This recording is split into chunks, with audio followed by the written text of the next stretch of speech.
Hi guys, welcome back. So just wanted to give an update on where we were on this journey that I've been on. So as quick recap as always, I am a single mom in Colorado, and I have been going through fertility treatments because I do not have a partner, and so I am going through the process of getting pregnant through donor sperm. And this is technically my fourth attempt to my fourth IUI, but this will actually be my third. My first IUI attempt, we missed the window to do the transfer, and so we couldn't do it that month. My second IUI, or my first actual procedure, I did not get pregnant. My second IUI, or third procedure, or sorry, third IUI, second procedure, it did result in a pregnancy, but it resulted in a chemical pregnancy. That pregnancy also resulted in a miscarriage. You can look at my prior videos while I discuss that. And so now we are here. So now we are in my technically fourth cycle, but my third IUI.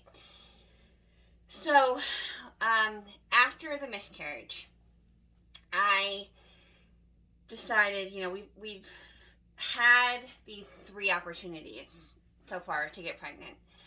And the one thing that's been consistent is I ovulate on my own. I ovulate without needing to do a trigger shot. And the follicles that have been popping up aren't great. So I also suffer from low egg count. So I don't produce a lot of eggs. I don't have a lot of eggs, and I don't actually produce a lot of follicles. Um, so typically, I really only have usually one good follicle a month, and even then, only 1 month do we know that follicle really ever probably got to where we needed to get to, which is 18 millimeters. Everything else had been less than that, and so we've kind of figured just naturally my body probably ovulates kind of early. This last cycle where I did get pregnant, that follicle, well, was viable in the sense that you can get pregnant with a follicle that small. It was kind of small. So I did talk to them. I have not been taking any medication this whole time except for supplements, and I am on a thyroid medication that I thought actually was for hormone stimulation. It's actually just to increase a certain hormone that you need in your first trimester of pregnancy. And so I've been taking that, but that's it. So I haven't taken any other shot. I wasn't taking heparin, Clomid. I mean, nothing else that's kind of known in the infertility community. This cycle, though, I told him, like, hey, we're now on number 4, though really number 3 as far as actually getting the procedure. Infertility is it is a expensive endeavor. It is covered by insurance, but it's not fully covered by insurance.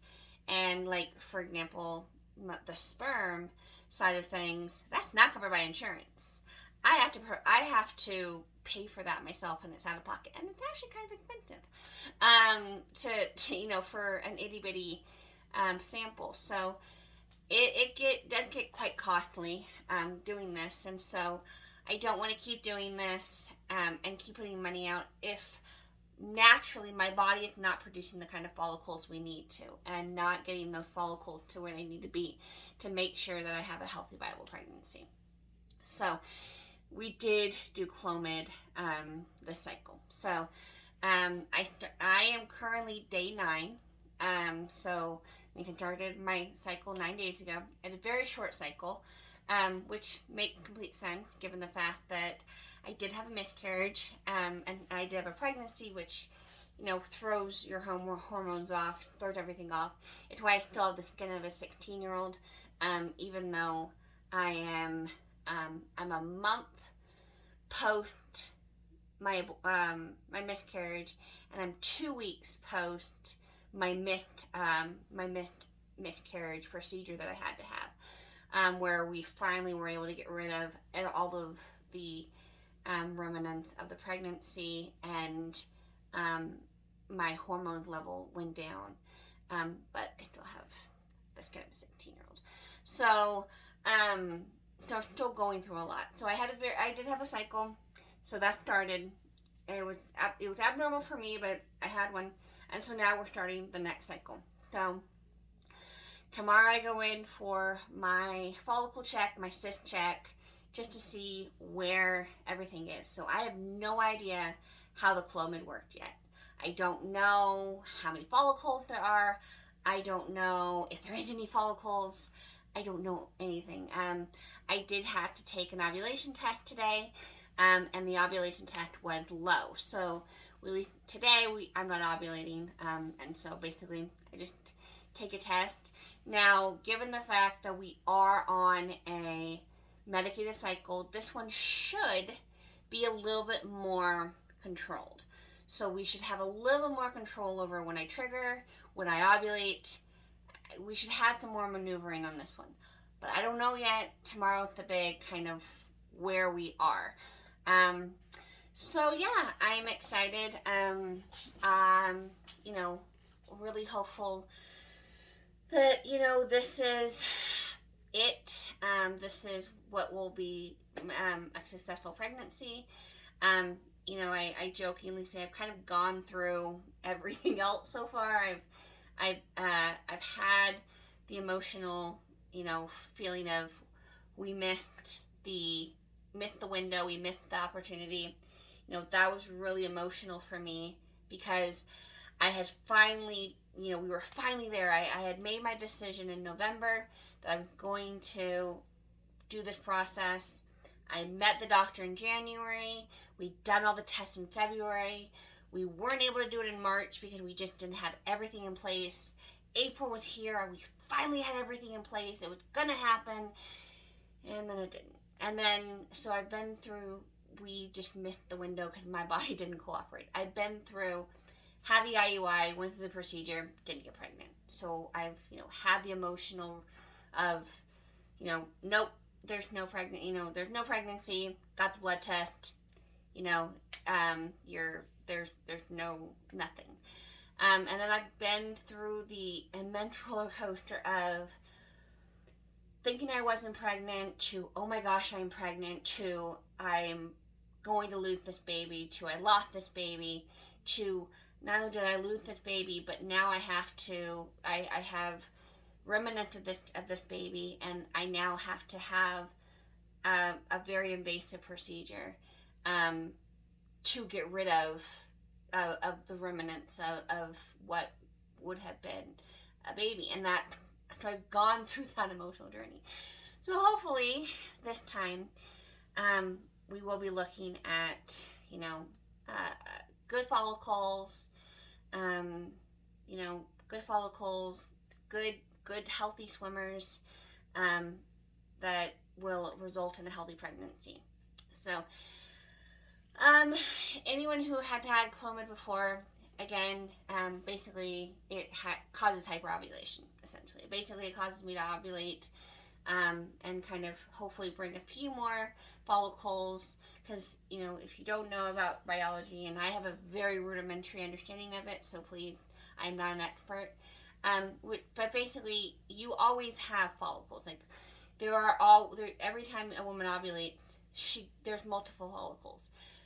But what tends to happen is one becomes dominant, and then basically kind of your hormone go all focus on that one follicle, and that's the one that grows, and the other one kind of recede, and that kind of how that goes. So in this case, this is supposed to really make sure that a bunch of follicles get attention, a bunch of them get right to the surface, and then a bunch of them are potentially ready.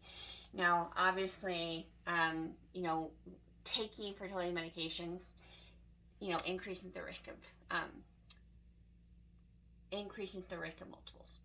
And of course, multiples increase everything. They increase the risk of miscarriage, they increase the risk of complications with pregnancy, they risk a lot, and I'm not looking for multiples. Obviously, whatever I get, I will be blessed with and I will be happy with. Um, but I am only seeking one baby. you know, the ideas of having multiples is a bit daunting. And most of you already know, I'm already a single mom. I'm already a single mom of 2 kids. So 3 kids is okay, but more than that, that would be a lot financially. That would be a lot to have to go through. Now, obviously, I would go through it because that is what my belief system is, and I believe everything goes for your good, and you're not given more than you can handle. You're just stressed, but you aren't given more than you can handle. So that's where we're at this point. Like I said, I'm excited. It's a little bit late tomorrow morning. I have to drive up to Denver because my clinic is closed. So I typically do this portion of my cycle down here in the Springs with my nurse and my ultrasoundist, who I think are amazing, and they're fantastic, and I love them so much. And I have a great relationship with them. But this time I'm going to be up north because unfortunately my clinic is closed on the weekends, and my day 10 just happened to fall on a Saturday, and typically they want to do a follicle check between day 10 and day 12, but because I ovulate early, which we know it's usually day 13 or 14, we definitely needed to get me in. So I have to go up to Denver tomorrow, so get some rest, get some sleep. And then, as far as other things, trying to prep for it, trying to eat better, not always been great. Big thing is no soda, which I was a big soda drinker. I have not been a huge soda drinker while trying to get pregnant. That is one thing I can definitely say I've definitely chilled on. I maybe have a root beer. Those kind of are my things instead of my normal caffeinated Dr. Pepper that I used to get. Still not good, still not healthy, but at least a little bit better. And no coffee, no tea, and definitely not probably for the next couple days, because if you don't already know, caffeine actually restricts your blood. We definitely want as much healthy blood flow going through my system for the next couple days to make sure that when we get that healthy zygote and we get that healthy embryo coming down, that we have a good healthy place for them to land. So again, that's where we are. That's my update for now.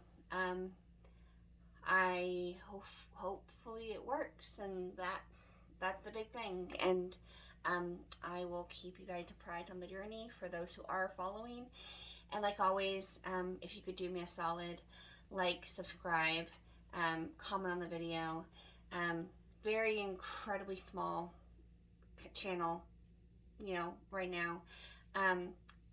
But maybe this will help someone else, and someone else is going through it. I know for me, there isn't a lot of channels. I watch a lot of infertility channels. There isn't a lot of infertility channels that are geared toward women doing this on their own. A lot of times it's women who have been married in relationships, LGBTQ women, and their spouses, and LGBTQ couples.